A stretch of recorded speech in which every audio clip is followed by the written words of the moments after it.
En el nombre del Padre, y del Hijo, y del Espíritu Santo. Amén. Dios te salve María, llena eres de gracia, el Señor es contigo. Bendita tú eres entre todas las mujeres, bendito es el fruto de tu vientre Jesús. Santa María, Madre de Dios, ruega por nosotros pecadores, ahora y en la hora de nuestra muerte. Amén. En el nombre del Padre, y del Hijo, y del Espíritu Santo. Amén. Por favor, siéntense, mis hermanos.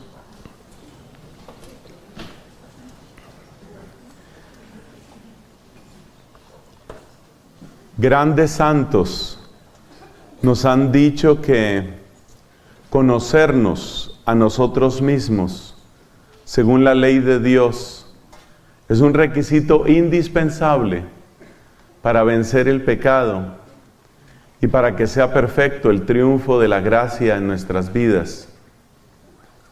Es necesario, es indispensable el santo conocimiento de nosotros mismos. Conocimiento que se logra cuando la luz de Dios va entrando más profundamente en nuestro corazón, porque hay muchas cosas que uno realmente no conoce de sí mismo.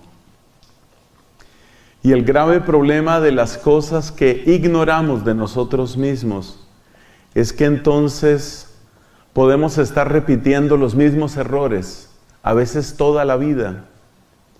Y además hay otra dificultad, y es que podemos estar haciendo daño a otras personas. Podemos estar lastimando o decepcionando a otras personas y ni siquiera nos damos cuenta.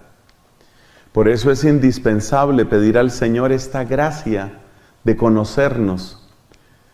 En la Santa Misa, una de las cosas que yo observaba era estas luces tan potentes que tenemos en la parte superior, en el techo. Y pensaba en esa luz que viene de lo alto, la luz de Dios, y que esa luz nos permitiera conocernos. Porque repito, hay errores que uno está cometiendo y tal vez no los ha visto, tal vez nadie se los ha dicho. Entonces necesitamos de esa gracia, de esa luz, para verdaderamente conocernos. Luz como esta luz, luz que viene de lo alto, que llega a nosotros y que nos permite conocernos, corregirnos. Y todavía te voy a dar otra razón por la que esto es tan importante, y es porque también hay talentos que están dormidos en nosotros. Dios hizo en mí maravillas, dice la Santísima Virgen María. Dios hizo en mí maravillas. Evidentemente, con esa gracia de Espíritu Santo que ella recibió, especialmente en el momento de la encarnación, ella pudo decir, Dios hizo en mí maravillas. Y yo te hago una pregunta. Tú ya conoces las maravillas que Dios ha hecho en ti, las reconoces. Y sobre todo, eres consciente de que esas maravillas no son para quedarse dormidas, sino para que den abundante fruto. Todos recordamos aquella parábola de los talentos, ¿cierto? Y recordamos lo que le sucedió a aquel hombre que escondió el talento. Recibió un severo regaño de parte de su Señor. No tenías que haberlo escondido. Pero tal vez el primer lugar donde están escondidos nuestros talentos es en nuestra propia ignorancia. Por eso necesitamos esa luz potente de Dios. Vamos a hablar entonces con una comparación. Esta predicación que hemos iniciado en el nombre de Cristo, es con una comparación. Vamos a comparar con lo que sucede cuando vamos al médico. Las cosas que los médicos descubren en nosotros. Porque muchas de las dolencias, carencias, defectos, enfermedades, no se notan. Muchas veces uno va al médico porque tiene, por ejemplo, un dolor. Tengo un dolor de cabeza que no se me quita. Esta rodilla me molesta. La cadera, me paro y siento como un dolor en la parte baja de la espalda. Los dolores son señales que nos indican que algo está mal. Pero cuidado, porque a veces hay cosas que están mal, pero que no hacen ruido, ni producen dolor. Por eso, hoy se aconseja en todas partes que es necesario que nos hagamos chequeos médicos. El chequeo médico, ¿por qué hay que hacerlo? Uno dice, pero yo no siento nada. Pero espérate, es bueno que vayas al médico, porque hay daños tal vez en tu cuerpo, hay peligros en tu cuerpo que tú no conoces, no te has dado cuenta, pero ya los tienes ahí. Por ejemplo, espiritualmente, algo que nos puede hacer mucho daño son esas cadenas que vamos repitiendo. ¿A qué me refiero con cadenas?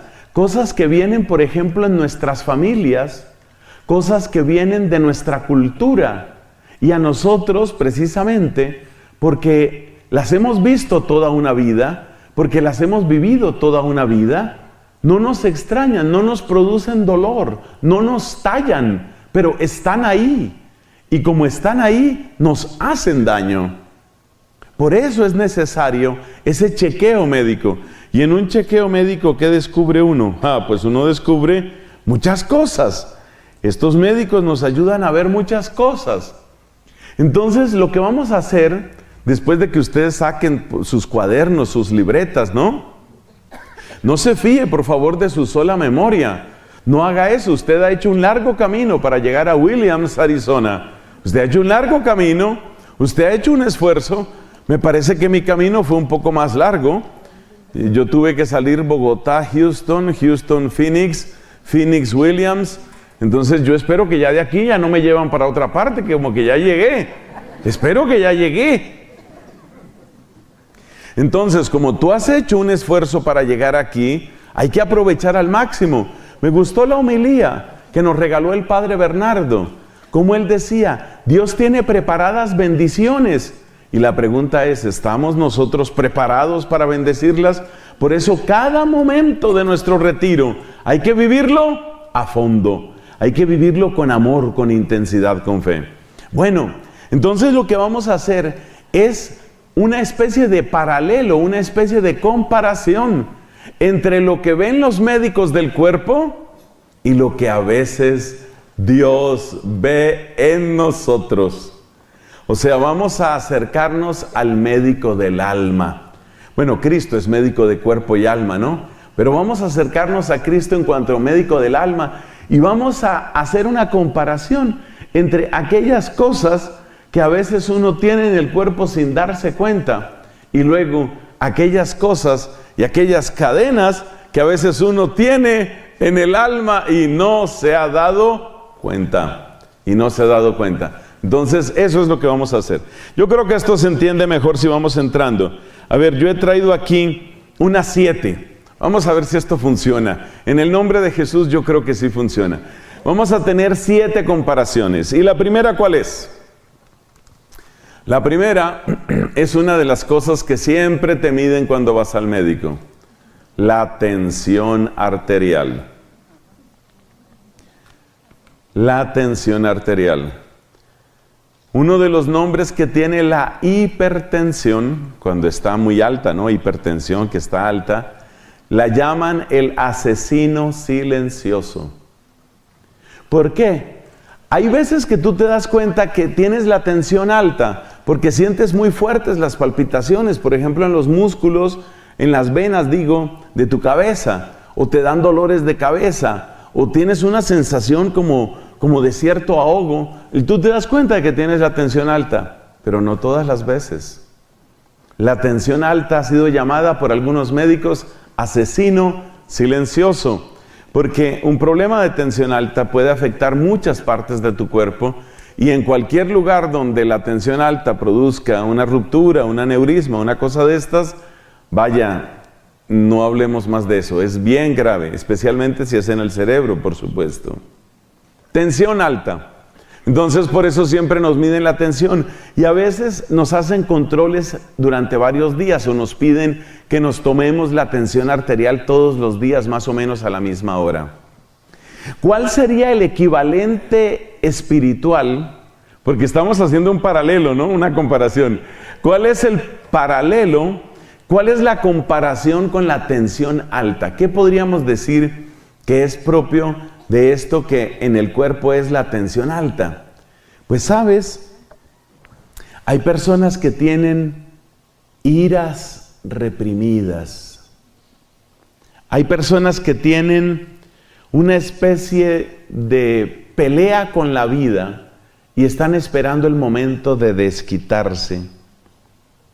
Hay personas que sienten que los han mantenido, los han forzado a estar abajo y tienen ganas de sobresalir. Es algo que está como reprimido. Así como la sangre, cuando hay tensión alta, está como reprimida en las arterias, en las venas. Así como la sangre está como reprimida en la alta tensión, así también nosotros hay cosas que llevamos como reprimidas en nuestra vida. Y esas cosas de repente salen, a veces de una manera muy trágica, Dios nos libre. A veces salen de una manera muy trágica. ¿Qué es una manera trágica? En el cuerpo, cuando se produce un aneurisma que puede estallarse, es como una deformación de un vaso sanguíneo, y si eso se rompe, tienes una tragedia. Dios nos libre, santo Dios, Dios nos libre. Es algo muy grave. Pues lo mismo pasa espiritualmente hablando, emocionalmente hablando. A veces tenemos cosas que están acumuladas y que van haciendo como una bolsa de presión. Y el día que menos te esperes, eso estalla. Y cuando estalla, hace muchísimo daño. ¿Y eso en qué se nota? Bueno, no te ha pasado, no has conocido un caso de alguna persona que reacciona de una manera desproporcionada, un modo desproporcionado. A veces en nuestros países, también aquí creo que ha sucedido, a veces se dan estos casos. Por ejemplo, una discusión entre dos conductores, porque se tropezaron sus carros. Hay una discusión. Y de repente la discusión sube de tono, entran los insultos y luego vienen las amenazas. Y en un momento dado uno de ellos saca un arma y dispara. Se le salió de la nada. ¿Por qué sucedió eso? O golpea al otro. ¿Por qué hace eso? Esa persona seguramente estaba acumulando esa tensión hacía mucho tiempo. Es decir, tenía lo que podríamos llamar una especie de hipertensión espiritual. Es una hipertensión espiritual. Muchos de nosotros, por muy diversas razones, tenemos cosas que están reprimidas, cosas que no fueron justas, cosas injustas. Y esas cosas injustas nos tocó tragarlas, porque no había nada más que hacer. Porque no puedo dejar ese trabajo, pero mi jefe me humilla. Porque no puedo dejar ese lugar, ese vecindario, pero me fastidia la gente que está ahí porque es ruidosa, porque es sucia, porque es vulgar. Y no puedo hacer nada. Me toca aguantarme esto. Mira, cuando uno pasa por esas situaciones difíciles, si uno procesa ese dolor, si uno le da tratamiento a ese dolor a través de una verdadera estabilidad emocional y espiritual, uno crece. Porque las dificultades te hacen crecer. Las personas que han pasado por duras dificultades muchas veces alcanzan una gran madurez. Las dificultades no están hechas para derribarte, sino para hacerte crecer, para hacerte fortalecer. Pero a veces uno no tiene cómo procesar las cosas. Entonces, los dolores, especialmente las injusticias no procesadas, van quedando, van acumulándose. Y esa acumulación va produciendo como una especie de represión, como ese fenómeno de la olla de presión, como ese aneurisma que se va inflando, que se va deformando y que puede un día causar un serio, muy serio problema. Entonces, la gran diferencia, ¿cuál es? Dos personas pueden pasar por las mismas circunstancias y uno de ellos creció en madurez, en misericordia y en fortaleza, y otro, en cambio, creció en resentimiento, en amargura y en rabia contenida. Y vivieron las mismas cosas. Por eso, muchos de nosotros tenemos que pedirle a Dios que nos ayude a procesar. A procesar. ¿Qué es procesar? Procesar es darle un cauce para que no se acumule eso que llevo dentro. Darle un cauce a través de la razón y el corazón, darle un cauce a eso que me ha dolido, a esa frustración, a esa injusticia, a ese problema, a ese dolor. Cuando logramos encontrar ese cauce, cuando logramos sacar eso que llevamos dentro, entonces crecemos. Y crecemos en misericordia, y crecemos en madurez, y crecemos en fortaleza. Cuando no logramos procesar las cosas, entonces tenemos adentro una especie de ira contenida. Hermanos, esto a veces sucede en las familias. Un papá violento, que no sabía comunicarse sino a gritos y a golpes. Y después de un tiempo, los hijos crecen, y cuando crecen y se vuelven fuertes y tienen sus propios hogares, ya sabes cómo son, a gritos y a golpes.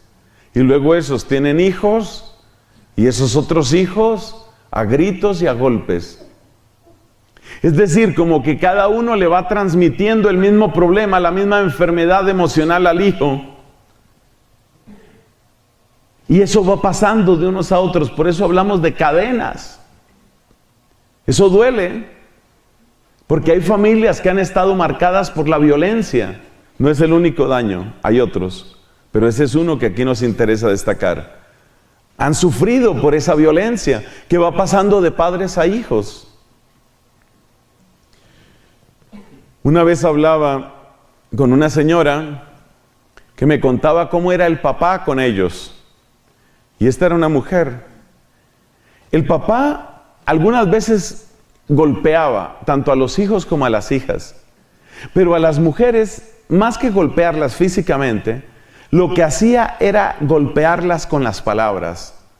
Palabras vulgares, palabras ofensivas, palabras humillantes, hasta hacer llorar a las hijas de confusión y de humillación. Bueno, yo hablaba con esa señora, por supuesto, muchos años después de estos acontecimientos, y ella me decía, yo he llegado a entender un poco a mi padre, porque resulta que el papá de él era mucho peor. Es decir, mi papá nos pegaba con correas de cuero, pero el abuelo utilizaba de esas tiras con las que golpean a los animales. Con eso era que golpeaba a sus propios hijos. Entonces, fíjate que esas son cadenas, y eso es muy triste, pero hay una buena noticia: esas cadenas se pueden romper. Amén. ¿Amén? Amén. Esas cadenas se pueden romper, y eso es precisamente lo que queremos. No esconder los problemas, no esconderlos, no reprimirlos, sino saber que si nosotros, a la luz de Dios y con la fuerza de Dios, asumimos esas realidades, nosotros empezamos a vivir de una manera diferente, de un modo distinto. Esa cadena se puede romper. Hay que reconocer que hay ocasiones en que necesitamos ayuda profesional, quiero decir. Yo no voy a entrar aquí a decir qué porcentaje o qué casos sí o qué casos no. No entremos en ese detalle. Lo que sí te quiero decir es que sea que necesites ayuda profesional o no, En cualquiera de los dos casos, la solución empieza por reconocer que uno sí tiene esa represión, sí tiene eso contenido. ¿Y cómo se nota que uno lo tiene así contenido? Se nota porque a veces uno no logra dominar sus reacciones. Cuando tú sientes que pierdes el control, así sea por breve tiempo, y así solo te pase con algunas personas. Por ejemplo, yo he conocido casos de hombres que tienen este problema, pero son violentos únicamente con la esposa. Mira, así sea con una sola persona, y así no te pase todos los días. Si tú ves que tú tienes reacciones excesivas con alguien, así sea una sola persona, ahí hay algo que está reprimido. Puede ser con un hijo, con una hija, puede ser incluso contigo mismo. Esas personas que se golpean, que se hacen cortadas, como expresiones de odio a sí mismas. Cuidado con eso. No reprimas, no escondas. Después de esta predicación vamos a tener un tiempo de oración con el Santísimo. Y sabes lo que queremos, ¿no? Lo que queremos es que así como Jesús está desnudo y expuesto ante nosotros, así también nosotros desnudemos el corazón y le digamos, esto está dentro de mí. Entonces, ¿cómo hace uno para saber si tiene cosas reprimidas? Una señal es esa. Tienes momentos en que no logras dominarte. No logras. Cuidado con eso. Cuando uno no logra dominarse, a veces golpea, a veces insulta, a veces grita. A veces tiene como la necesidad de castigar al otro. Eso está indicando que hay algo reprimido en ti. Nos ha pasado a muchos seguramente. Pero hay otra señal también. Hay otras personas que canalizan las frustraciones y las injusticias que causan esto que hemos llamado hipertensión espiritual. Hay personas que canalizan eso con un deseo muy grande de ser importantes, con un deseo muy grande de sobresalir.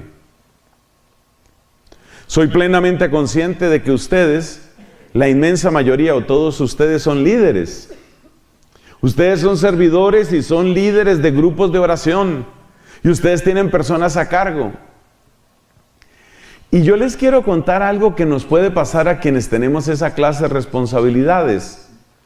Digo, tenemos por esta razón, porque también nosotros, predicadores, sacerdotes, tenemos ese llamado, esa responsabilidad de liderar. Un buen sacerdote pues tendrá que ser un buen líder. ¿Y sabes lo que a veces le pasa a uno? A veces uno no es persona de explosiones de ira, pero sí es persona que en cierto momento tiene que imponer su opinión. O es persona que tiene que hacer sentir su medio gramo de autoridad que tiene. Es lo que algunas personas llaman micropoderes. ¿Conoces el caso de aquel hombre que él era el portero, ¿no? Portero de un edificio. Bueno, era portero en el edificio. O sea que ¿dónde mandaba él? En 1 metro cuadrado. Ese era su imperio, su metro cuadrado. Entonces, por ejemplo, era un edificio muy grande con muchas oficinas.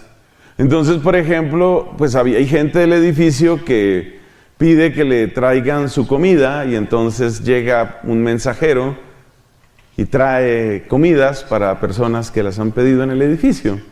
Y entonces entra la persona, llega el señor, el mensajero que viene en una moto, en una motocicleta, te estoy hablando de Colombia, pero creo que igual puede pasar en muchos otros países, llega en una motocicleta, el hombre tiene que entregar no sé cuántos almuerzos o comidas, tiene que entregarlos en 40 minutos, o sea que siempre tiene prisa, llega donde el portero y el portero lo detiene. Sí, ¿qué quiere? Que vengo a traer un pedido. ¿De qué empresa? Su manera de tratar a ese es dura. Él quiere hacer sentir ¿qué? Su metro cuadrado. Quiere hacer sentir su metro cuadrado. O sea, yo mando aquí, metro cuadrado. Yo soy el que manda aquí. Aquí no se deja entrar a nadie sin casco. Quítese el casco primero. Hágase a un lado, hágase a un lado. Dele permiso a la señora que va a entrar. Córrase allá, quítese ese casco. Ahora sí que era lo que quería. ¿Por qué tiene que utilizar ese lenguaje? ¿Por qué tiene que hacerse sentir? ¿Por qué? Es una persona que tiene algo reprimido. Muchas de esas personas, cuando hacen sentir su pedacito de autoridad, su metro cuadrado, a veces no es un metro cuadrado, a veces es una baldosa. Porque hay veces que hacemos sentir nuestra baldosa. Yo mando en esta baldosa. Porque es lo único que tenemos. ¿Tu baldosa cuál es? Tu baldosa puede ser, para ese señor era su portería. Y esa era la felicidad de él. Trancar la gente, detenerla, pedirle el documento. No, ese documento no se lo recibo. Pero es que, no se lo, mire, no insista. O sea, él era el dueño del edificio en ese momento, no insista. Nosotros también podemos hacer valer nuestro metro cuadrado. Cuando ponemos ese lenguaje humillante, cuando maltratamos a las personas, cuando hacemos valer nuestro cargo, nuestro oficio. Una vez, un sacerdote cometió un error litúrgico, no es lo peor del mundo, pero es un error litúrgico. Sucede que este padre, cuando fue a la misa, no consagró el número suficiente de hostias. Realmente hubo una gran desproporción entre las hostias, número de hostias consagradas, y la asamblea. Entonces se le ocurrió una idea. Como sí había quedado de la preciosa sangre en el cáliz, él dijo, pues se le puede dar a la gente del cáliz. Pero como eran muchas personas, entonces se le ocurrió otra idea. Tomar hostias sin consagrar para humedecer en la sangre del Señor y repartirlo. Para muchas personas esa sería una buena solución. Resulta que eso no es ninguna solución. Porque una hostia sin consagrar es pan. Es pan. Entonces tú estás dando la sangre de Cristo con pan. O sea, igual hubieras podido tomar galletas, hubieras podido tomar tortilla para dar la sangre de Cristo. Y por supuesto que si tú vas a dar la sangre de Cristo con una tortilla, tú dices, eso no se debe hacer. Pues es lo mismo, una hostia sin consagrar es como una tortilla, es lo mismo. Bueno, resulta que en esa misa había un laico de esta gente, porque cada vez hay más laicos que están más preparados. El laico se dio cuenta de lo que estaba haciendo el sacerdote, porque lo hizo muy abiertamente. Tráigame unas hostias, por favor. Señora sacristana, tráigame unas hostias allá. Vamos a repartir aquí con la preciosa sangre, a darle a todos. Y este hombre se da cuenta, eso no se hace, eso está mal hecho. Pero esto que te acabo de contar no lo saben muchos sacerdotes, porque este error yo lo he visto cometer a varios sacerdotes. Hasta de buena fe lo hacen, pero está mal hecho, eso no se debe hacer. Te repito, es lo mismo que dar la sangre de Cristo con un pedazo de tortilla, eso no se puede hacer. Terminada la misa, este laico se acerca donde el sacerdote y le dice, Padre, permítame un momento, yo me di cuenta de lo que usted hizo.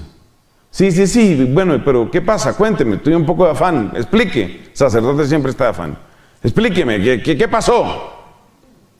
Padre, con el debido respeto, eso no es correcto. La sangre del Señor no se puede dar junto con nada distinto. Puede darse con el cuerpo del Señor. O sea, si fueran hostias consagradas, por supuesto que sí. Pero si no son hostias consagradas, es pan. Entonces este hombre empieza a explicarle al sacerdote cosas que el sacerdote debería saber. Y el padre lo oye así como un poco confundido y un poco humillado, porque empieza a darse cuenta que el hombre como que sí tiene razón, ¿no? Entonces yo soy el sacerdote, él es el laico, pero él tiene razón, yo estoy equivocado. Mire, vamos a hacer una cosa, Aquí, ¿quién es el sacerdote? No, pues por supuesto que usted, padre, nadie se lo está... Por eso, ¿quién es el sacerdote? ¿Quién es? ¿A qué? ¿Qué está haciendo él? Está haciendo valer su metro cuadrado. Son cosas que están reprimidas. Fíjate que la persona que está libre de esas represiones tiene autoridad, pero no tiene que estarla exhibiendo, ni tiene que estarla usando, y sobre todo, jamás maltratará a un pequeñito, a un humilde, a un pobre, jamás lo maltratará usando su autoridad. La autoridad, incluso lo que a veces llamamos el poder en la iglesia, si es que esa terminología se puede utilizar, no es para eso. No es para eso. Entonces, primera enfermedad, hipertensión. ¿Cuáles son los síntomas de hipertensión espiritual? Porque aquí estamos, es por el lado espiritual, claramente, ¿no? Por favor, no tomen esto como que ya fui al médico, ¿no? ¿Cuáles son los síntomas de hipertensión espiritual? Las explosiones incontroladas o es estar haciendo valer lo mío. A ver, ¿aquí quién es? ¿Quién es él? Repita después de mí. Repeat after me. ¿Aquí quién es el sacerdote? Usted. ¿Y entonces?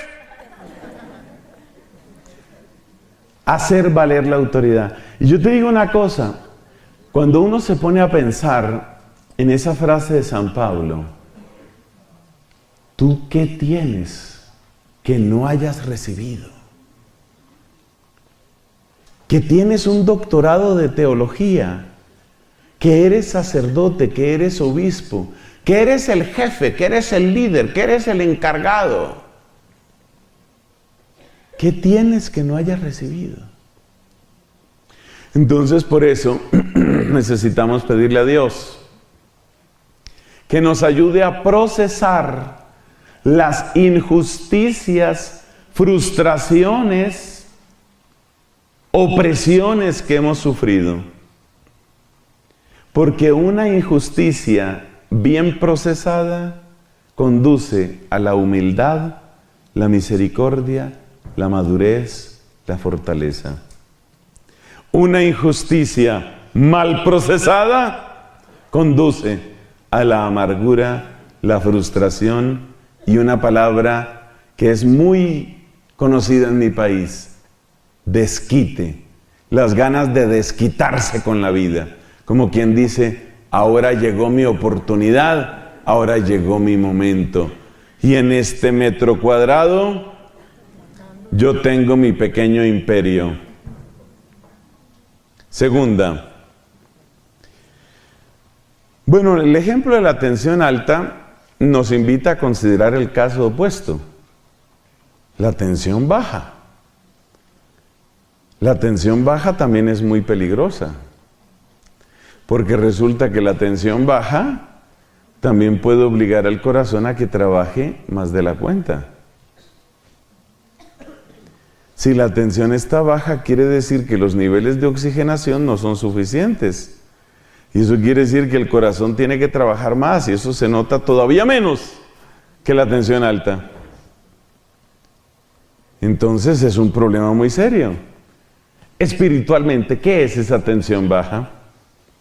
Esa tensión baja a veces es la tendencia depresiva, la persona triste, la persona con baja autoestima, la persona que está bajo el peso de malos augurios, malos deseos, malas predicciones que le hicieron especialmente en su familia.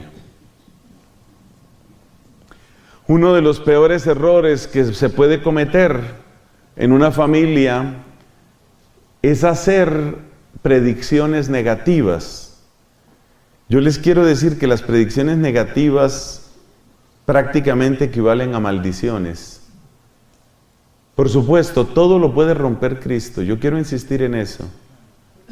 Todo lo puede romper Cristo. ¿Amén? Amén.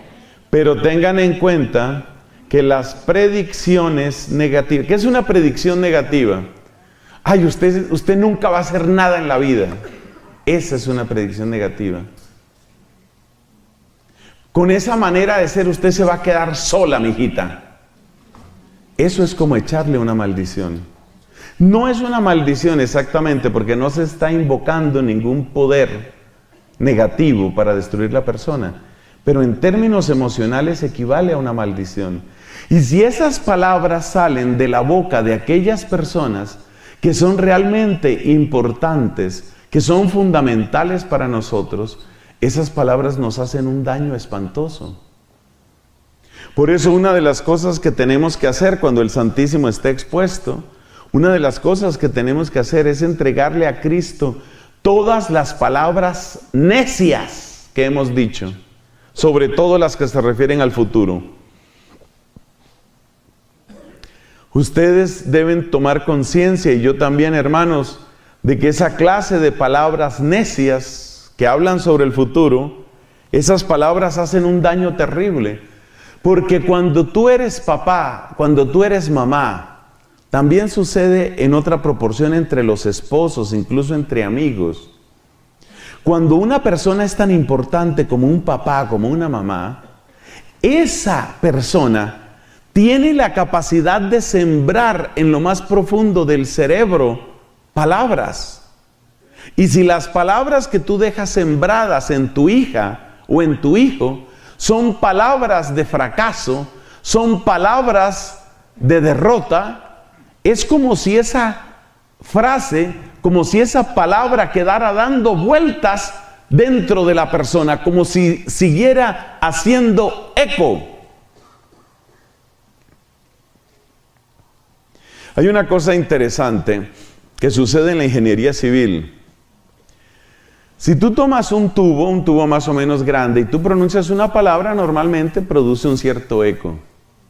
Pero si tú estás a una gran profundidad, a una profundidad subterránea, y tú gritas alguna palabra, el sistema de comunicación de eso, por ejemplo, los alcantarillados, ¿no? Sewage, que llaman en inglés.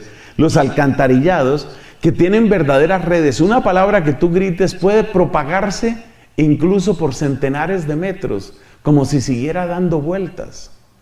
Eso es lo que sucede en el cerebro humano. Es un error terrible que a veces por exasperación, a veces por impaciencia, cometen los papás. ¡Ay, pero qué torpe! Usted sí. Oiga, no hay dinero que le alcance, ¿no? Usted ningún dinero le alcanza. Muy mal lo veo, hijo, muy mal. Le va a ir muy mal así. Usted suelta esa palabra, usted es el papá, usted es la mamá, y esa palabra queda como en el sótano de esa persona, queda dando vueltas. Es un daño terrible. Otras personas que le dijeran la misma frase no le harían tanto daño, porque son palabras que estarían en un nivel más superficial. Pero el problema de las palabras de los papás, las mamás, el novio, la novia, el esposo, la esposa, es que cuando hay amor, nosotros abrimos con puertas muy profundas del corazón. Y entonces las palabras que nos dicen resuenan muy profundamente en el corazón. Por eso hay que tener mucho cuidado con lo que se dice.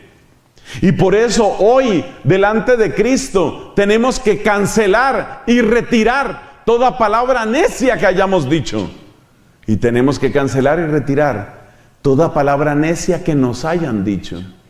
Es muy importante que hoy delante de Jesús tú digas estas palabras.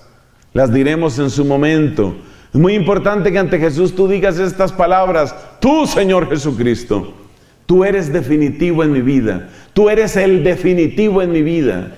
Tú eres el que marca mi historia. Tú eres el que define mi futuro. Por eso tú eres el definitivo en mi vida. Más que mi papá, más que mi mamá, más que el novio o novia que tú hayas tenido, querido amigo, querida amiga, más que cualquier otra persona. Hay gente que ha quedado marcada por palabras, por ejemplo, incluso de profesores, de profesoras.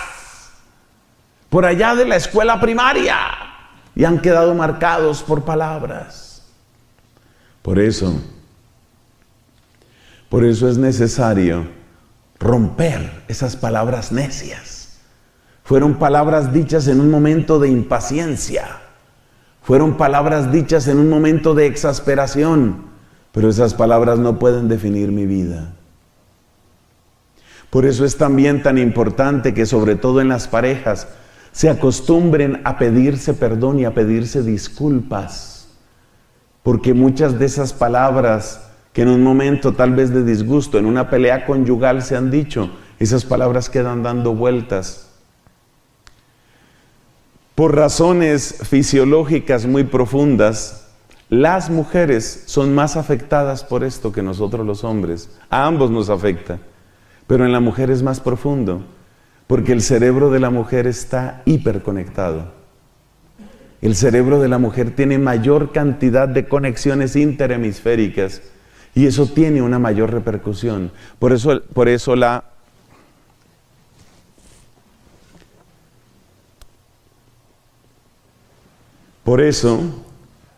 la mujer puede padecer un poco más en estas circunstancias. Entonces a eso es a lo que llamamos tensión baja. Llamamos tensión baja esa situación que se presenta cuando la persona tiene esta situación. Entonces la persona se siente sin fuerzas. Médicamente, cuando una persona tiene la tensión baja, pues la persona se siente como si estuviera pesada. Se siente como desganada, como perezosa. Como perezosa, es decir, apenas son las 9:30 de la noche y la gente perezosa. ¿En qué se le nota? En que la persona a todo te va diciendo que sí.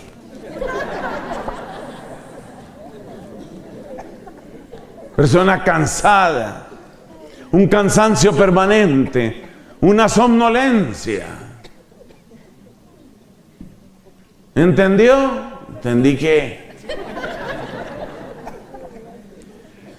Entonces hay que darse cuenta de esas situaciones, hay que darse cuenta, eso es lo que llamamos tensión baja. Cuando nosotros hablamos de esa tensión baja espiritualmente, entonces la persona se siente desganada. Es el tipo de persona que se vuelve incluso pesimista en contra del don de la esperanza, porque lo propio de nosotros los cristianos es el don de la esperanza. Entonces hay personas que tienen la tensión espiritual baja. Todo le ven problema. Oye, ¿y si hiciéramos una misión? No hagamos eso. No. Tiempo perdido, eso no se haga. No se haga nada, mejor no hacer nada.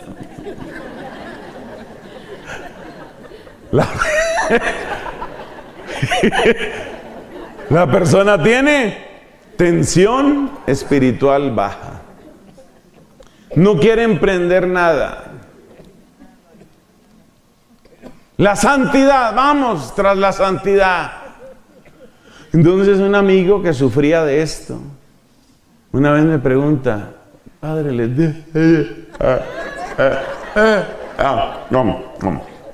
tengo una pregunta. Yo hice caso omiso del tremendo bostezo, que yo no sabía si se iba a comer el mundo, que era lo que iba a hacer. Y entonces me dice, padre, dígame una cosa, ¿de verdad uno tiene que ir al cielo o lo llevan?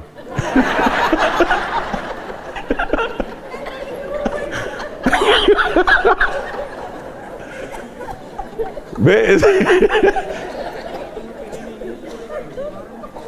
¿Qué ayuda para la tensión espiritual baja? Una cosa que ayuda, si es un hombre, por ejemplo, es una esposa que tenga codos puntudos.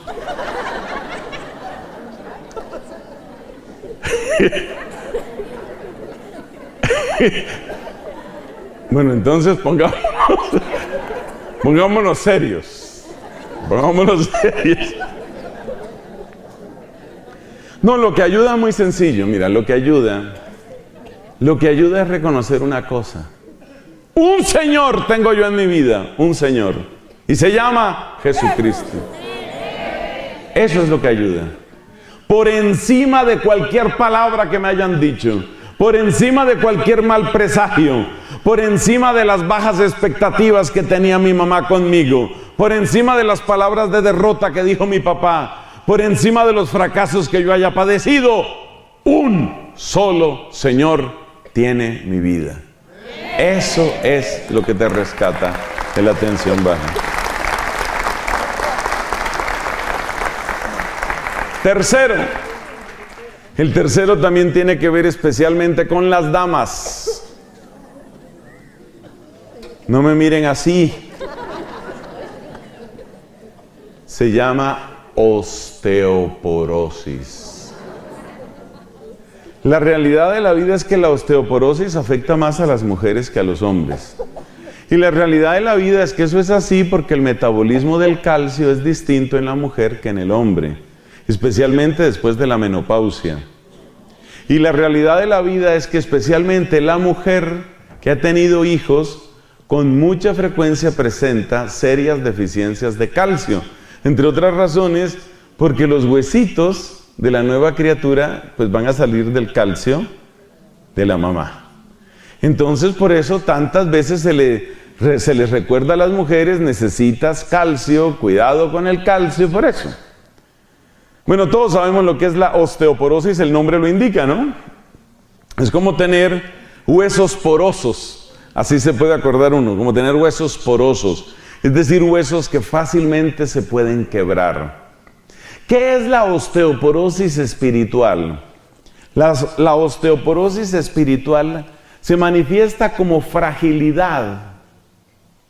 Esa persona que se entusiasma, tú te acuerdas la parábola del sembrador, ¿no?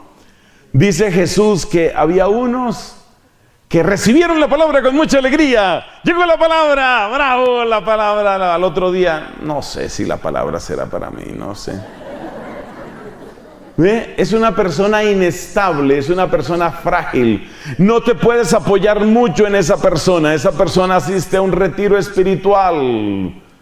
Y en el retiro espiritual esa persona sale impulsada, gozosa. Ahora sí vamos a evangelizar este país, caray. Ahora sí, vamos a convertir el mundo. ¡Mundo! Allá voy. O sea, la persona entusiasmada.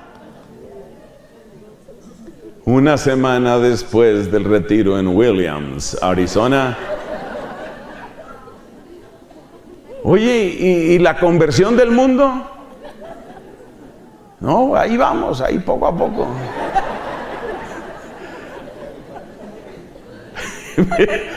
¿Ve usted? Entonces hay inestabilidad, hay fragilidad. Y es lo mismo que pasa cuando los huesos están porosos. Dios nos guarde, ¿no? ¿Por qué? Porque cuando los huesos están muy porosos, tú no puedes fiarte de esos huesos. Se te pueden quebrar, en serio se te pueden quebrar. En casos graves, casi cualquier cosa ocasiona una fractura. Es muy peligroso. Y lo más triste y lo más doloroso de la osteoporosis es que no se va a presentar en los huesos, o no se presenta en los casos más graves, en los huesos que son fáciles de enyesar o de fijar. Piensa tú, y que Dios nos libre, piensa tú un problema de cadera, por ejemplo. Piensa tú un problema de pubis, eso es una cosa muy complicada, un problema de coxis. Son problemas muy serios. Y ahí se refleja la osteoporosis, por supuesto. Entonces tú no te puedes apoyar. Una persona que tiene una severa osteoporosis tiene un problema muy serio porque no sabe en qué momento un paso mal dado puede ya presentar una fractura de cadera. Es algo muy grave. Entonces lo mismo sucede en la osteoporosis espiritual. Cuando una persona tiene osteoporosis espiritual, es muy difícil apoyarse en ella, porque acuérdate que cuando estaba en el retiro en Williams, Arizona, ¿qué decía? Aquí voy a convertir al mundo. Una semana después, bueno, hay que ir poco a poco. Poco a poco. Entonces ya el entusiasmo, ¿en qué quedó? ¿Ven? No se puede apoyar uno en la persona porque como que se va a quebrar. Otro síntoma de osteoporosis espiritual, ¿cuál es? Es aquella persona que es demasiado sensible. Eso tiene un nombre, ¿no? Sabemos que la expresión demasiado o muy alto en medicina se dice hiper, ¿no? Por una raíz griega. Entonces, por eso decimos que la persona es hipersensible. Son esas personas que sí quieren la conversión del mundo. Yo quiero que las multitudes se vuelvan hacia Cristo. Todo el mundo hacia Jesucristo. ¿Usted por qué me mira así? ¿Qué? ¿Ahora qué pasó? ¿Qué? ¿Ah? ¿Es un problema que tenemos? De la persona hipersensible, y la señora se preocupó. La persona hipersensible es como persona con osteoporosis. Tiene grandes deseos de hacer grandes cosas, pero apenas se presenta la primera dificultad, ya se quebró. Se rajó, como dicen en buena parte de México, lindo y querido, ya se rajó. Entonces, fíjate, ¿qué le pasa? Tiene osteoporosis espiritual. Pero hay tantas cosas por hacer, sí, pero es que no sé. Antes en el grupo había como otro ambiente, pero ahora va uno y no sé. Uno como que mira y no sé, como que me miran. No sé.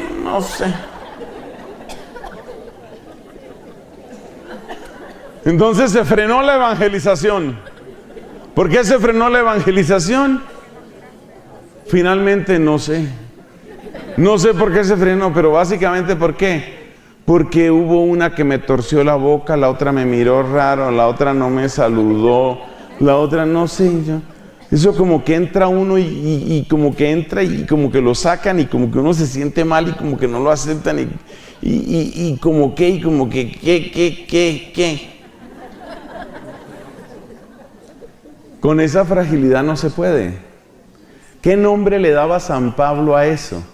Lo llamaba, es una de las expresiones de la carnalidad.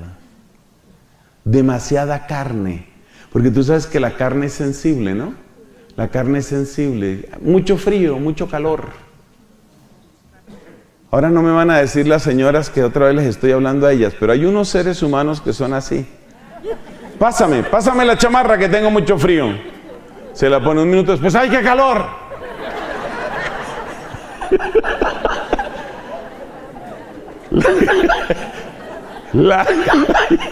La carne es que sensible, ¿no? Sensible. Entonces San Pablo llamaba eso carnalidad. Y resulta que hay una cosa que hay que tener clara. Todos los seres humanos en algún momento decepcionamos. Hay una frase impresionante de nuestro Señor Jesucristo en el Evangelio. Esa frase sí que me golpea a mí. Dice Jesús esta frase, y la tarea para usted antes de dormirse es encontrarla. La frase dice, dichoso el que no se escandalice de mí, dice Jesús. Dichoso el que no se escandalice de mí. Prueba de que hay gente que sí se escandalizó de Jesús. Gente que se retiró del Evangelio porque les pareció que Jesús era muy exagerado. O yo no sé por qué razón.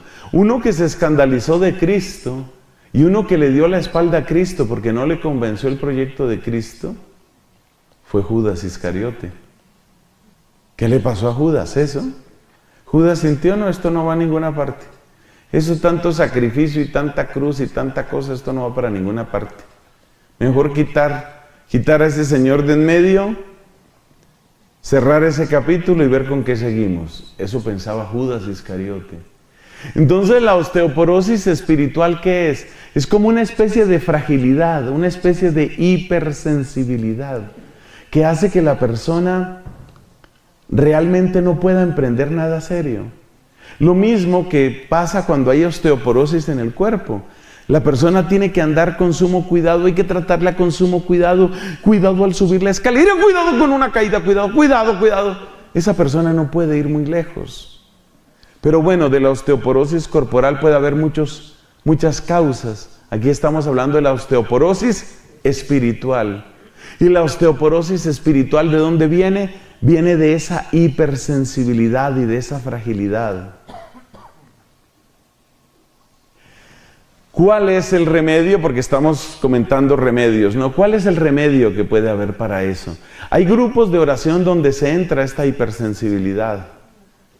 ¿Cuál es un síntoma de que empezó a entrarse la hipersensibilidad en un grupo? Cuando tú empiezas a hablar demasiado del pasado. Ay, es que esos tiempos aquellos, eso sí era. Ay, hacíamos unas vigilias, había unos cantos, mira, había una unción, se sentía una unción tremenda.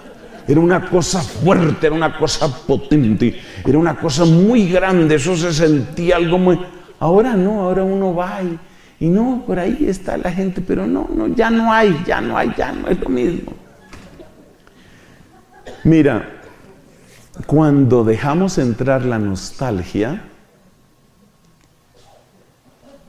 nos apegamos a lo que Dios hizo, pero cerramos los ojos a lo que está haciendo. Por eso, no toleren ustedes, hermanos, la nostalgia en sus corazones. Cuidado con la nostalgia. Dios, óyeme esto, Dios no está obligado a repetirse. Dios no está obligado a repetirse. Es que ya no siento lo mismo. El que dice ya no siento lo mismo está apegado a la sensibilidad. Ya no siento lo mismo. Está apegado a la sensibilidad. Cuidado con eso. Entonces, ¿qué tiene que hacer uno? Le voy a dar 2 remedios para la osteoporosis espiritual. 2 remedios. Hemos visto que esto tiene que ver con la fragilidad y con la hipersensibilidad. Le voy a dar 2 remedios para esas 2 manifestaciones de la osteoporosis espiritual. Con respecto a la hipersensibilidad, el gran remedio se llama la pasión de nuestro Señor Jesucristo. Pero ¿qué hay que ver en la pasión de nuestro Señor Jesucristo? No solo que Él sufrió, porque a veces uno dice, bueno, pero es que Él sufrió, pero es que como Él era Dios, entonces Él sí podía sufrir, pero a mí todo me duele. Y así no va a funcionar. Mira, es mirar la pasión de Cristo y darse cuenta, como dice la gran doctora de la iglesia Santa Catalina de Siena, el fuego de amor que había en Él, por el cual pasó por encima del oprobio y la ignominia de la cruz. Es decir, que cuando te sientas así hipersensible, así como, ¿usted qué es lo que me mira? Cuando te empiece la hipersensibilidad y empieces a recordar tiempos aquellos, Dios mío. Cuando te empiece la hipersensibilidad, la nostalgia y el estar mirando si te quieren o no te quieren, mira la pasión de Cristo. Pero en la pasión de Cristo, ¿qué es lo que hay que mirar? Lo que hay que mirar es el amor. Por amor pasó por encima de. Te voy a dar un ejemplo. Una señora tiene su hijo enfermo. El hijo está hospitalizado. La condición del hijo es grave y lo más preocupante es que no hay un diagnóstico claro. Finalmente, el doctor que revisa al hijo le hace un examen en el hospital. El doctor examina al hijo de esta señora y dice, pues no estamos realmente ciertos. Esto puede ser una virosis de esas que están dando ahora. Esto puede ser por el cambio de estación. Esto puede ser una contaminación, algo que haya en la escuela. Pueden ser muchas cosas, pero yo no creo que sea grave, señora. No se preocupe usted. Vamos a mantenerlo en observación. Ya le hemos dado algunos analgésicos y esperemos un poco. 1 o 2 días de observación. Y se despide el doctor. La señora mamá, le ha seguido la pista como buena madre, le ha seguido la pista a este muchachito y ve que realmente él lleva demasiados días demasiado enfermo y no le convence lo que ha dicho el doctor. Ella no es médica o médico, ella no es médica, pero no le convence lo que ha dicho el doctor. Ella no está convencida de eso. Entonces ella saca una conclusión en su cabeza: yo necesito oír opinión de otro médico. Muy razonable. Como no es persona que tenga demasiado dinero para pagarle a otro especialista, entonces en el mismo hospital ella quiere que otro doctor vaya y revise a su hijo. Porque ella no está convencida de que esto es asunto de que esperemos 1 día, 2 días. No, aquí hay algo grave.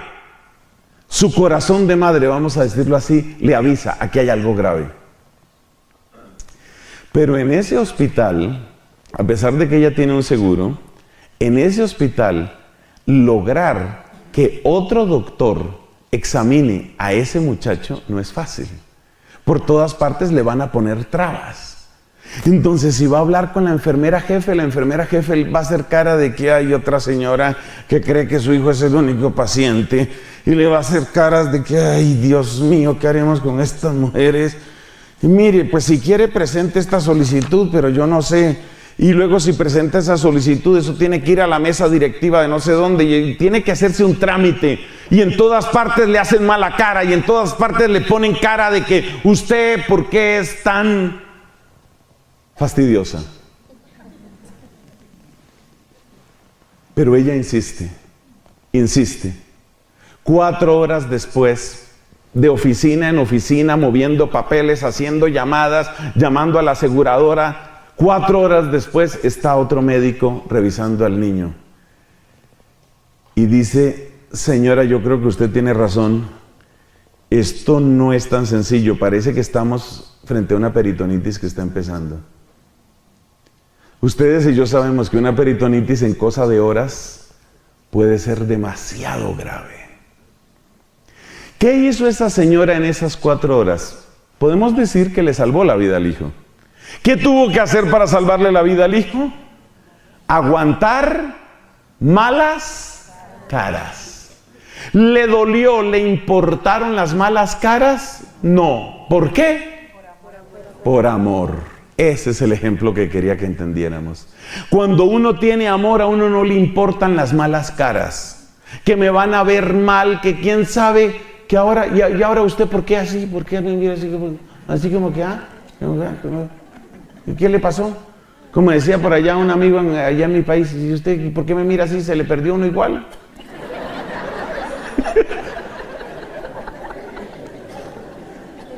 Cuando uno empieza a fijarse en que si me miraron, en que no me miraron, en que no me quieren, en que... ¿Qué se llama eso?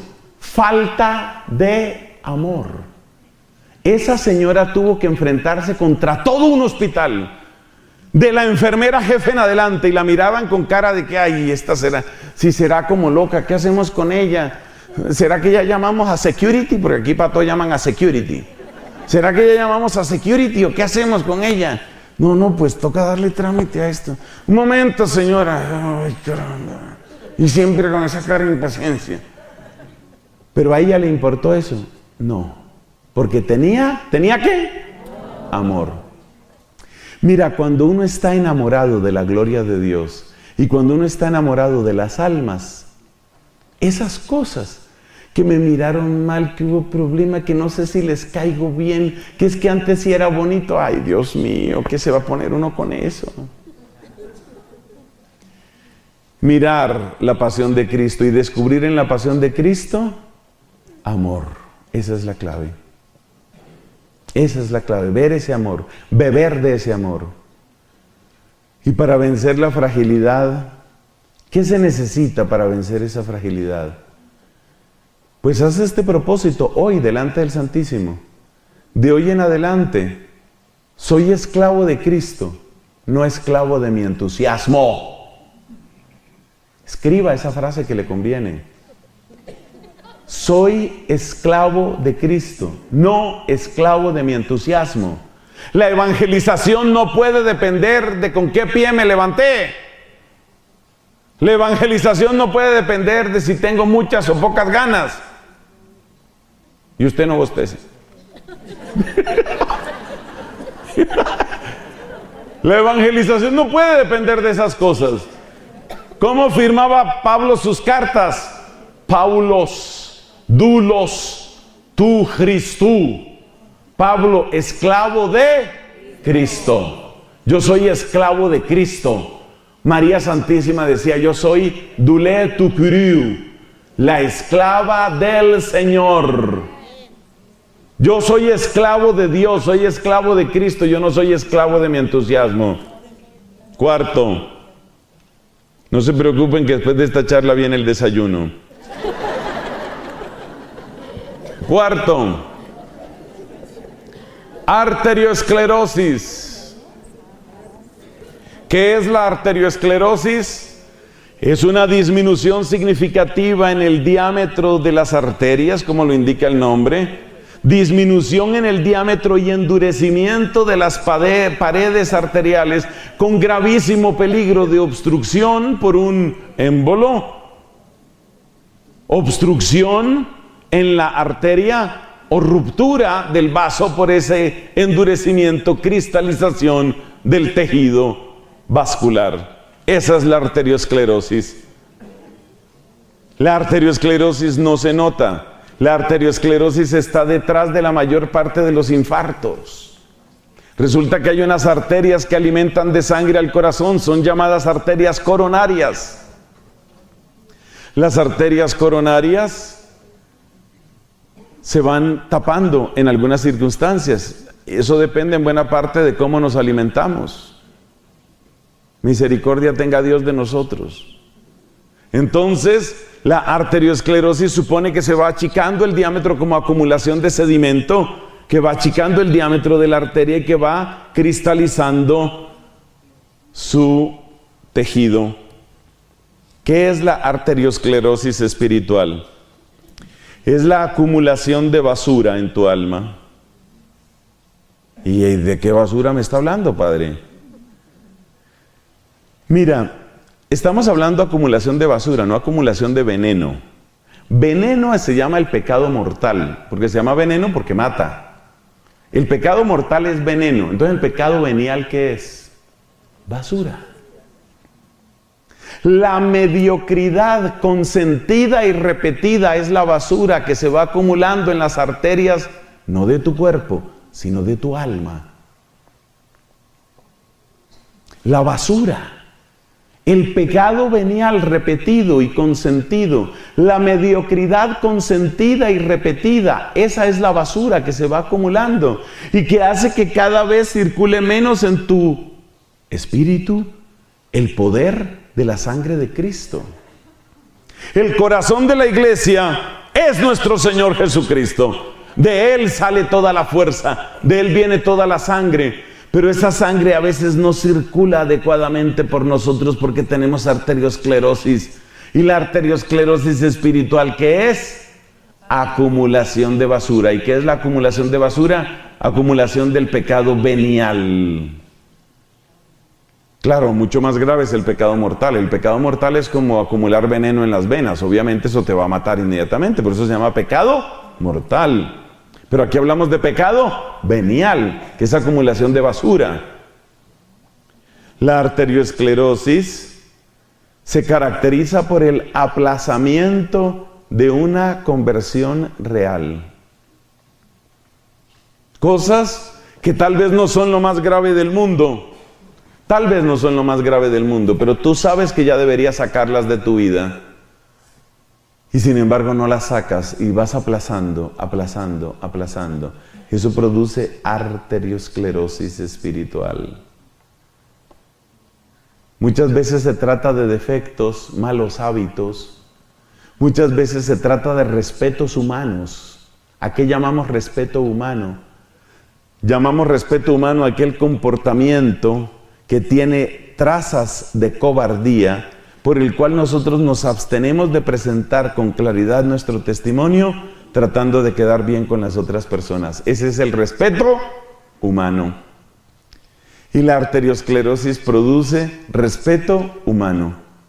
Yo trato de que no se den cuenta los demás. Trato de ocultar, escondo lo mío. Esto nos pasa a todos, hombres y mujeres, pero esta vez somos más los hombres los que caemos en esto. Porque todavía hay muchas personas que tienen la idea de que la religión y la piedad son para las mujeres. Y como la religión y la piedad son para las mujeres, entonces hay hombres que sienten que son menos hombres si muestran su piedad, si muestran que aman a Dios, si muestran que se confiesan, si muestran que rezan, que adoran. No son todos, por supuesto, pero es un pecado que con mucha frecuencia se encuentra en algunos hombres, sobre todo cuando están empezando su camino espiritual.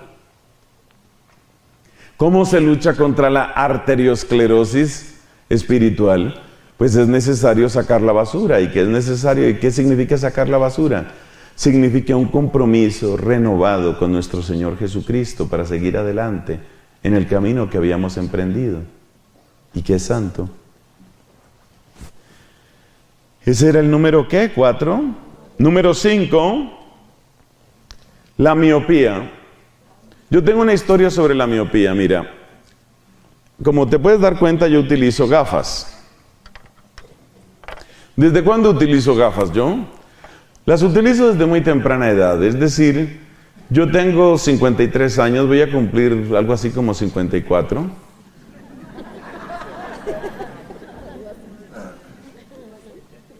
Hace 40 años yo utilizo gafas. Pero lo mejor de esta historia es cómo me di cuenta, o mejor dicho, cómo se dio cuenta mi familia de que yo necesitaba gafas. Eso fue una historia hasta simpática. Resulta que yo tenía que tomar un bus, fui a estudiar a casa de un compañero y tenía que tomar un autobús para devolverme a mi casa. Y resulta que mi casa queda cerca de un barrio en Bogotá, bueno, la casa paterna, obviamente ya ni vivo yo, ni vive nadie de mi familia ahí, en un barrio de Bogotá que se llama Los Andes. Y cerca de Los Andes queda otro barrio que se llama Floresta. Entonces yo fui a esperar el bus que tenía que llevarme a Los Andes, mi barrio, y la Floresta, y el bus dice eso.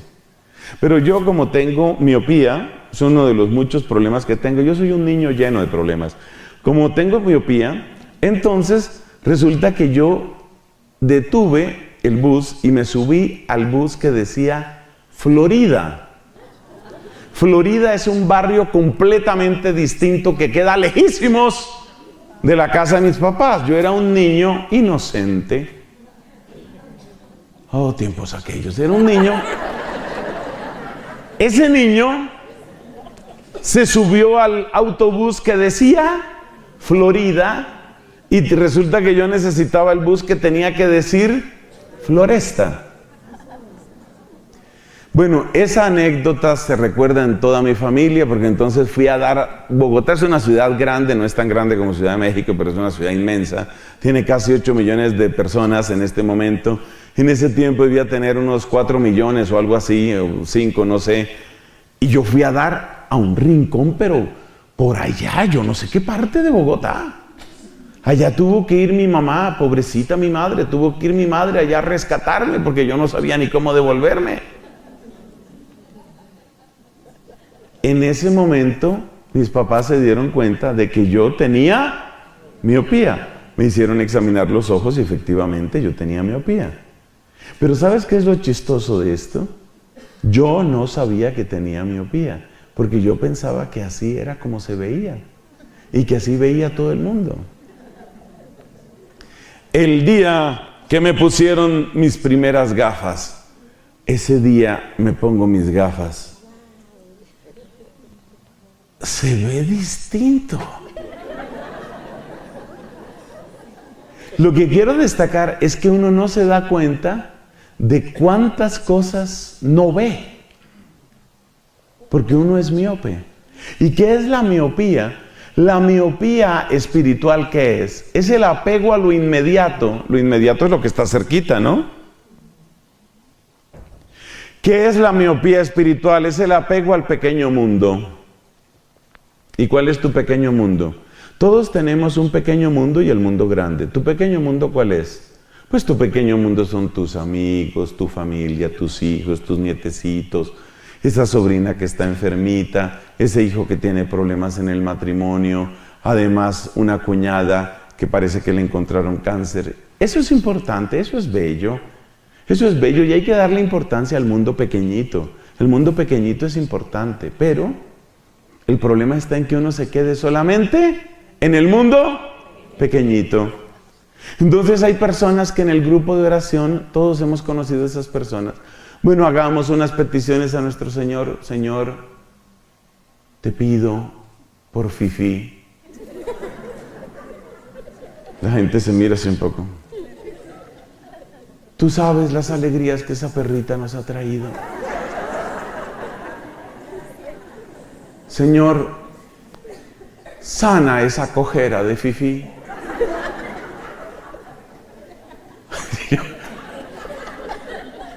Claro que la perrita está sufriendo, nadie lo niega, la perrita está sufriendo. Claro que es muy triste ver a la perrita sufriendo, claro que sí. Pero tú te pones a pensar, frente a tantas necesidades que hay sobre el planeta Tierra, frente a tantas necesidades de la iglesia, frente a tantas necesidades del mundo, yo desde ayer estoy rezando. No digo que todo el tiempo, pero estas últimas 24 horas he rezado varias veces por ese atentado espantoso en Nueva Zelanda. Para los que no sepan, una persona con una actitud de venganza contra los musulmanes asesinó, masacró 49 personas en un par de mezquitas, por lo menos en una creo, en Christchurch, que es una de las ciudades principales de Nueva Zelanda. 49 personas mató. Así que como el estilo de esos tiroteos que tristemente se presentan también en este país. Entonces yo sé que tú tienes tu mundo pequeñito, pero quedarte solo en tu mundo pequeñito, mi nietecito, la perrita y el gatico, y mi casa, y además lo que nosotros sufrimos, y yo quiero estar bien con mi esposo, y además mi hijo que, no sé, tiene una tos rara. Yo te entiendo que te preocupes por tu mundo pequeño. Está bien eso. Santo Tomás de Aquino dice, es normal que nosotros desarrollemos un amor más grande por aquellos que están en nuestro mundo pequeño. Eso es normal. Pero no te quedes solo ahí. Porque ¿quién va a evangelizar? Yo me pongo a pensar, cuando yo miro servidores, por un momento te voy a poner de ejemplo, Obed. Obed, nos conocemos hace poco, ustedes saben quién es, su papel, su servicio que está prestando. Obed es un padre de familia, es un esposo, tiene hijos. Y gracias a él y a muchas otras personas, no solo a él, pero gracias a él y muchas otras personas tenemos este retiro. O sea que él está en su mundo pequeño, pero está también en este mundo grande. O sea, él no se cierra solamente a su mundo pequeño. Eso es lo que quiero decir con esto. Cuando uno es miope, uno solo existe, a uno espiritualmente solo le interesa que lo mío todo funcione, que lo mío todo esté limpio, bonito, todos contentos, todo agradable. Gracias, gracias Señor, porque me permites vivir de una manera en la que no me importa el resto del mundo. Gracias Señor. ¿Qué tal esa oración? Es una oración blasfema, por supuesto, pero esa es la oración de la miopía espiritual. Gracias Señor porque mi mundo me permite estar tan descansado que no me tengo que cansar con tanto problema que hay tanta cosa tan rara que hay hoy. Cuidado con el mundo pequeño. Eso se llama miopía. ¿Cuál es la solución? Hoy hay buenas soluciones y muchas tienen que ver con un fenómeno que se llama Internet. Hay buenos portales católicos de noticias, buenos. Y hay buenas personas para seguir con noticias, por ejemplo, en Twitter. Si te gusta Twitter, No solamente para ver ahora qué se le ocurrió al presidente Donald Trump, sino para ver muchas otras cosas. Mira, ver esa clase de noticias, eso te hace bien.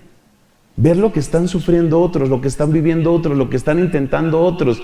Sal de tu mundo pequeño. Ábrete al mundo grande. Porque Cristo entregó su vida por muchos, por muchísimos. Y porque Cristo quiere que su evangelio llegue hasta el confín de la tierra. Entonces, cuidado con la miopía. Sexto, Dios mío, esto se volvió tarde. Sexto, ¿qué es lo contrario de la miopía? Lo contrario de la miopía es la hipermetropía, que es cuando la persona puede ver claramente de lejos, pero no puede ver claramente de cerca.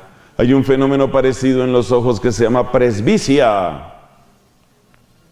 La presbicia es una pérdida de flexibilidad en el cristalino excelente que tenemos en nuestros ojos.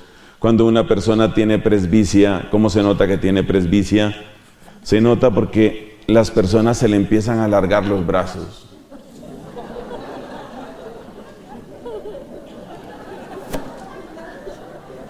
Esa es la presbicia. ¿En qué consiste la presbicia espiritual? Respuesta. Presbicia espiritual es exactamente lo contrario del fenómeno de la miopía espiritual. El miope espiritual solo está pendiente de que mi pequeño mundo todo funcione. A ver, que los cojines no se percudan, que Fifi esté contenta, que mi nieto sea el primero de la clase, que todo me salga bien, que mi casa sea una tacita de plata, que yo pueda vivir tan contento que no me importe nada. Esa es la miopía espiritual. ¿Y la presbicia espiritual qué es? Esas son aquellas personas que están muy preocupadas por evangelizar el mundo, pero maltratan a los que tienen en casa. Y eso tampoco puede ser. Ese es otro desequilibrio. Y eso también pasa a veces en los líderes. Yo he conocido a lo largo de mi vida, que ya les dije que tengo 53, pero no sé cuál es la edad que sigue. A lo largo de mi larga vida, yo he conocido ya 3 casos que me han dolido mucho. De grandes líderes, bueno, líderes, vamos a decir, notables, dentro de la renovación carismática. Y buenos predicadores acabaron separándose de la esposa. ¿Por qué? Por eso. Porque está muy bien que tú te preocupes de las maravillas de la evangelización del mundo, pero un momento, tus hijos te necesitan, tu esposa te necesita. Y hubo otro caso que conocí de un líder que era un gran predicador, de los mejores predicadores laicos que yo he conocido. Y resulta que en alguna ocasión tuve que hospedarme en la casa de él. Esto sucedió en otro país, no en este. Para que no empiecen ustedes a hacer especulaciones. Bueno, me tocó hospedarme en la casa de este gran líder carismático, gran predicador. Llegamos tarde a la casa de él. A esa hora, ellos tenían empleada doméstica. A esa hora la empleada ya estaba acostada, cosa que era perfectamente explicable porque era tarde. Bueno, este hombre, no les miento, prácticamente a gritos hace levantar a la señora que les trabaja para que caliente alguna cosa, para que podamos comer, para lo que sea. Sin llegar al acoso laboral, realmente una persona muy maltratadora y muy humillante con la empleada del servicio. Pero tú vieras los sermones que da ese hombre sobre la caridad, eso es una belleza. Amor, amemos, importante que todos nos amemos. Bastante, que amemos bastante.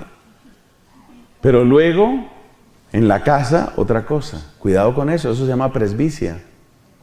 Por eso es muy importante que nosotros también nos revisemos en eso. Es muy peligroso cuando uno empieza a cambiar el lenguaje. Cuando uno tiene un lenguaje para afuera y otro lenguaje adentro. Muy peligroso. La última. Señoras y señores, llegamos a la última. La última es un poquito más sutil, pero es que me ha gustado mucho. Como ustedes saben, hay distintos tipos de diabetes. Hay una que se llama la diabetes 2. ¿La diabetes 2 en qué consiste o por dónde empieza? La diabetes 2 empieza por un síntoma que se llama resistencia a la insulina. Así que permítanme una pequeña explicación sobre qué es lo que hace la insulina en nuestro cuerpo. Espero hacerla correctamente porque yo médico no soy. Espero hacerla bien. Una de las cosas que hace, porque hace varias, pero una de las cosas que hace la insulina es administrar el potencial energético del azúcar en el cuerpo. Eso quiere decir que la insulina hace que cuando tu cuerpo necesite energía, entonces la pueda obtener de los azúcares que son la fuente predilecta de energía. Eso se procesa, entre otros lugares, en el hígado. Pero la insulina no proviene del hígado, sino de unas células que se encuentran en el páncreas. O sea, realmente el cuerpo humano es una maravilla. Entonces, ¿qué pasa? Que la insulina es la que administra el potencial energético del azúcar en el cuerpo. Vamos a ponerlo de esa manera.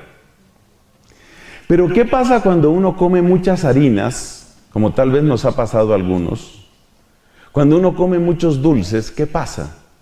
Que se acumula tanta azúcar que cuando la insulina manda la orden para que se procese ese azúcar y produzca energía, el cuerpo no está demandando, no está necesitando esa energía, y la orden que da la insulina para neutralizar ese azúcar o para procesar ese azúcar se pierde. Con el paso del tiempo, el cuerpo se vuelve resistente a la insulina. ¿Eso qué quiere decir? Eso quiere decir que tu cuerpo cada vez está produciendo más insulina para tratar de procesar el exceso de azúcar, pero como no logra procesar el exceso de azúcar, tu mismo cuerpo se vuelve resistente a la insulina. Está como muy complicado eso. Pero ¿sabes lo que pasa? Que ¿por qué es grave la resistencia a la insulina? Porque tú en un momento dado puedes tener muchísima energía en tu cuerpo en forma de enlaces de azúcar y sin embargo no tienes cómo sacar esa energía de ahí y te sigues sintiendo pesado, cansado, somnoliento, incluso con necesidad de más dulce para tratar de producir esa energía. Entonces, por supuesto, la adquisición, la ingesta de ese dulce adicional, lo único que hace es empeorar tu situación. Este ciclo destructivo conduce a algo que se llama diabetes. Ese tipo de diabetes se llama diabetes 2. Espero haberlo explicado correctamente. Bueno, ¿y eso qué tiene que ver? Ahora sí está, las otras eran como más fáciles. Y ahora, ¿cómo es la diabetes espiritual? ¡Dios mío! ¿Sabes en qué consiste? Consiste en que las fuentes de energía ya no te funcionan. Esa es la diabetes espiritual. Entonces, por ejemplo, tú entras en una oración y esa oración que debería darte la energía espiritual, no te la da, porque te volviste insulinoresistente. Eres resistente a la insulina. ¿La insulina qué es? La fuerza espiritual que Dios te quiere dar. ¿Cómo te da fuerza espiritual Dios? En la oración, en la adoración, en los sacramentos, en el retiro espiritual.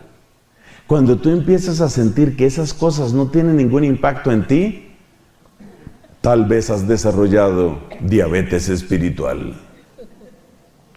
La diabetes espiritual existe, queridos amigos. Y bueno, ¿y qué hace uno con la diabetes espiritual? Ya es bastante complicada la diabetes corporal, bastante complicada. Pues el paralelo es tan grande que el mismo tipo de remedios que se utilizan para los comienzos de la diabetes corporal te sirven para la diabetes espiritual. ¿Qué tipo de remedios? Hay dos cosas sobre todo que nos recomiendan a los que estamos en ese peligro, porque yo, por ejemplo, estoy en ese peligro. Hay dos cosas que nos recomiendan. Se necesita que comas menos azúcar, menos dulce, y se necesita que tengas mayor actividad física. Son las dos cosas que se recomiendan. Si tú estás en los comienzos de ese ciclo destructivo que podría acabar en una diabetes 2, si tú estás en los comienzos, estás todavía a tiempo para hacer lo que tienes que hacer. Y lo que tienes que hacer es menos dulce, eso incluye menos harinas, menos dulces y más actividad física. Traslademos eso a nuestra espiritualidad. ¿Qué significa eso desde el punto de vista espiritual? Eso quiere decir, menos dulces quiere decir, no dependas de los consuelos espirituales. Los consuelos espirituales son como los dulces que Dios nos da. No dependas de los consuelos espirituales. Es decir, mantente y persevera en tu oración o en tus prácticas espirituales, sea que sientas o no sientas dulzura. No dependas del dulce espiritual. El dulce espiritual son las consolaciones que nosotros a veces tenemos. Entonces, por favor, que no dependas de esos dulces espirituales. ¿Y qué es lo otro que hay que hacer? El médico del cuerpo nos dice, usted necesita mayor actividad física. ¿Y esto qué significa? En el caso nuestro, que necesitamos mayor actividad espiritual. Y eso significa mayor evangelización. Entonces, para salvarte de la diabetes espiritual, ¿qué tienes que hacer? No dependas de los dulces espirituales. ¿Y qué quiere decir no depender de los dulces espirituales? No dependas de las consolaciones. Persevera en la oración, aunque ese día no sientas nada, porque tú no dependes del dulce. Y además, evangeliza más. Menos consolación espiritual y más evangelización te van a salvar de la diabetes espiritual. Amén. ¿Y sabes lo que resulta de aquí? Estos son los guerreros de la causa de Dios. Estos son los soldados del ejército de Dios. Estas son las personas que están dispuestas a pelear por su gloria, por su amor y por su victoria. Amén.